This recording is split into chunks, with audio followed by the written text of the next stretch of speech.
ma force, ma raison. Kefa TV. Kefa TV.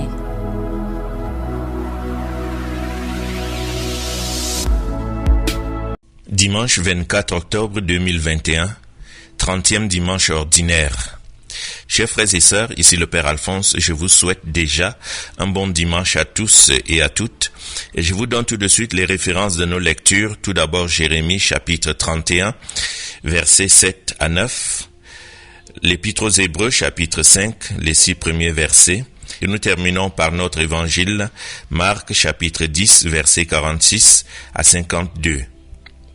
L'itinéraire de ma foi, en tant que chrétien, c'est d'abord la reconnaissance de ma pauvreté et de mon indigence. Cette découverte m'ouvre alors le désir de rencontrer, de faire la connaissance de celui qui peut combler tous ces vides en moi et autour de moi. Et ainsi, Jésus peut venir traverser mystérieusement ma vie, mon univers, mes valeurs et mes convictions. Et comme toujours, je dois lutter contre l'emprise de mon entourage, l'emprise du monde pécheur qui s'efforce de me détourner de mon projet de vie. Frères et sœurs, cette manière de répondre à la question « Qu'est-ce que c'est que la foi ?» n'est pas seulement l'aboutissement d'une réponse qui viendrait de la catéchèse, mais aussi un résumé de nos lectures de ce dimanche.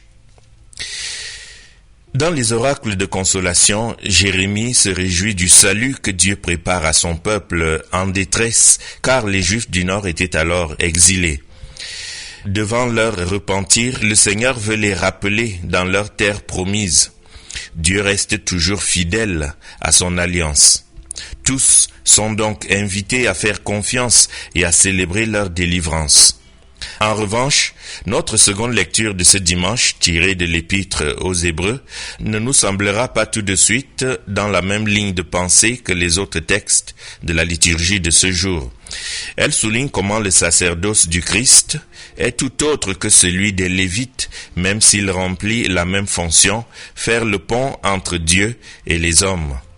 Lui, le Christ, réalise pleinement sa mission en étant, dans son être même, le lieu de la rencontre définitive entre Dieu et les hommes.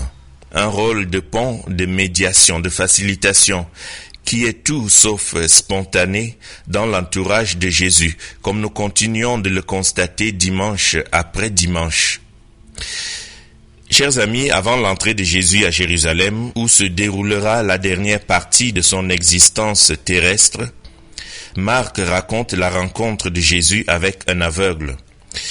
De même que la guérison de l'aveugle de Bethsaïda a précédé immédiatement la confession de Pierre, Marc 8, cette rencontre est une sorte de prélude à l'acclamation messianique de Jésus par les foules qui accompagneront son entrée dans la ville sainte. Ce sera dans Marc chapitre 11 tout au début. Donc, entouré de ses disciples et d'une foule de gens, Jésus quitte Jéricho, qui est la porte de la terre promise. Et voici que Bartimée, le fils aveugle de Timée, était assis au bord de la route et mendiait. Son portrait nous est esquissé en 3 coups de théâtre. Aveugle, mendiant, seul. Un mendiant aveugle est donc le dernier de la lignée, un naufragé de la vie, une épave clouée dans le noir, assis dans le creux d'une ville qui est déjà elle-même la plus profonde sur la terre. Puis soudain, de ces profondeurs, tout redémarre. Jésus passe et le moteur de la vie se rallume. Un vent d'avenir souffle. Avec le Seigneur, il y a toujours un plus tard, un après. Quand Bartimée entend que Jésus est là, il se met à crier « Fils de David, Jésus, aie pitié de moi ». C'est une demande obstinée de compassion, de miséricorde, qui ne se laisse pas intimider par les reproches de ceux et celles qui voudraient le faire taire. Il n'y a pas de cri plus évangélique, pas de prière plus humaine et plus brûlante. Aie pitié de moi, Seigneur. Aie pitié de mes yeux éteints. Aie pitié de cette vie perdue, de cette porte scellée. Sois pour moi comme un père, comme une mère. Jésus, donne-moi la vie, mets-moi au jour, appelle-moi à la lumière. C'est aussi une grande confession de foi qui proclame Jésus comme le fils de David, c'est-à-dire le Christ, le roi Messie tant attendu par Israël et envoyé par Dieu pour établir son royaume de paix et de justice sur la terre. L'aveugle Bartimée répète en d'autres termes ce que Pierre avait dit, « Tu es le Christ », Marc 8, verset 29. Bartimée savait donc que le Messie ouvrirait les yeux des aveugles, accomplissant en cela même les Écritures, surtout le livre d'Isaïe 35 et 42. Mais la foule bloque son cri, « Tais-toi !» Le cri de douleur est réprimé, refoulé. Qu'il est terrible, frères et sœurs, de penser que devant Dieu, la souffrance n'a pas sa place, que la douleur n'est pas au programme. Et pourtant, pour beaucoup d'entre nous, il en a toujours été ainsi, parce que le mal, la souffrance, les pauvres nous dérangent. Ils nous montrent le visage obscur et dur de la vie, cette situation dont nous ne voudrions jamais faire l'expérience et dont on est si rarement solidaire. Jésus ne réagit pas en ordonnant à Bartimée de se taire, comme il le fait habituellement, face aux confessions d'esprits impurs surtout, sachant que ces esprits n'étaient pas prêts à s'engager avec lui sur le chemin du don de la vie par amour. Au contraire, Jésus écoute et répond. Il entend et relève. Et Bartimée répond à son tour à l'invitation, à l'appel de Jésus, et toute l'énergie de la vie est libérée. Frères et sœurs, tirons quelques leçons de cet épisode. Tout d'abord, l'aspect vocationnel et de la radicalité évangélique. C'est dans le manteau qu'un aveugle mendiant recueillait les pièces de monnaie reçues en aumône. Le manteau était aussi sa couverture pour la nuit, et pour cette raison, c'est une propriété inaliénable pour le pauvre, comme dit Yahvé lui-même, Deutéronome 24, verset 13. Pour se donner totalement à Jésus, Bartimée se dépouille de tout ce qui pourrait faire obstacle à sa rencontre. Il se dépouille de sa sécurité, de son passé, de sa vie même. En sautant sur ses pieds, dit le texte, il vient à Jésus. Nous sommes ici bien loin de l'homme riche qui s'en est allé tout triste.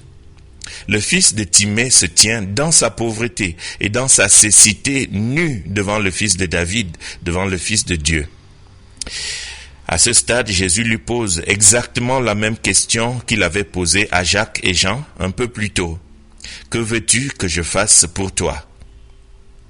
Bartimée ne réclame pas de place d'honneur pour lui-même, comme les fils de Zébédée, mais demande à Jésus avec une grande franchise, « Rabbi, c'est-à-dire maître, que je recouvre la vue. » Alors Jésus, exactement comme il l'avait déjà dit à une femme qui souffrait d'hémorragie, c'était dans Marc au chapitre 5, s'exclame alors « Va, ta foi t'a sauvé ». Le véritable miracle qui est raconté ici est donc le miracle de la foi, une foi capable de voir l'invisible, comme dit Hébreux 11, une foi capable d'espérer ce qui semble impossible. Deuxième leçon, frères et sœurs, sur la fonction paradoxale de la communauté. Bartimée, en tant que disciple guéri de sa cécité, suit Jésus sur la route de Jérusalem. Attention, avec lui, ceux qui ont essayé de le décourager, de le faire taire, deviennent certainement aussi des médiateurs. Ils sont aussi guéris et éclairés par Jésus. Pierre qui, comme nous le savons, avait contesté l'annonce de la passion. Les 12 qui s'étaient disputés pour savoir qui d'entre eux était le plus grand. Jacques et Jean qui avaient demandé les premières places pour eux-mêmes. Tous sont guéris. Désormais, ils seront compagnons de route de Bartimée. Et enfin, frères et sœurs, la tactique que le Christ adopte pour nous sauver. Notons d'abord comment, à partir de l'appel de cet aveugle, chaque geste semble excessif, exagéré. Bartimée ne parle pas, il crie. Il n'enlève pas son manteau, il le jette. Il ne se lève pas du sol où il était assis, mais il bondit sur ses pieds. Être aimé et croire, c'est exactement cela, un excès, un surplus, plus illogique et pourtant plus beau. Quelque chose qui multiplie la vie, et Jésus nous dit effectivement, « Je suis venu pour que vous ayez la vie et que vous l'ayez en abondance. » Croire vraiment, ça fait toujours la différence. En effet, l'aveugle commence à être guéri d'abord à travers la compassion de Jésus, dans le projet de Jésus, dans cette voix qui le caresse et l'appelle.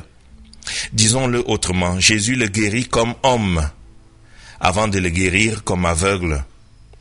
Il est déjà sauvé parce qu'enfin quelqu'un l'a remarqué et lui a donné la parole pour nommer sa souffrance, pour marcher, pour exprimer son désir. Quelqu'un qui entre dans sa vie, qui le touche, ne serait-ce que par sa voix et son regard.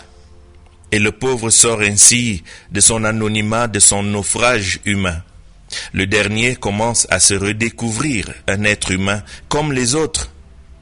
Il commence à vivre parce qu'il est appelé par son nom, appelé par amour, appelé avec amour. Donc la guérison de Bartimée commence quand l'occasion lui est donnée de se lever d'un bond, d'abandonner tout appui pour se précipiter, même sans voir encore, vers cette voix qui l'appelle. Il est guidé, orienté seulement par l'écho de la voix, par l'écho de la parole de Dieu, qui continue à semer sur la terre de nouveaux yeux, de nouveaux regards, regards de lumière, des yeux et des cœurs autour de nous, sur lesquels nous pouvons nous aussi compter pour voir l'invisible, pour entendre celui qui nous appelle et courir ou nous envoler vers lui. Seigneur, puissions-nous crier vers toi avec autant d'énergie et de persévérance que l'aveugle de Jéricho, dans l'attente impatiente que tu entendes notre voix. Nous t'appelons sans vraiment rester à l'écoute de ta voix. L'aveugle, lui, sans même te voir, a bondi vers toi, et toi, tu viens à la rencontre de son désir. Ô Seigneur, suis-je sûr d'avoir un tel besoin de toi? Ne me suis-je pas endormi sans plus rien attendre sur le bord du chemin?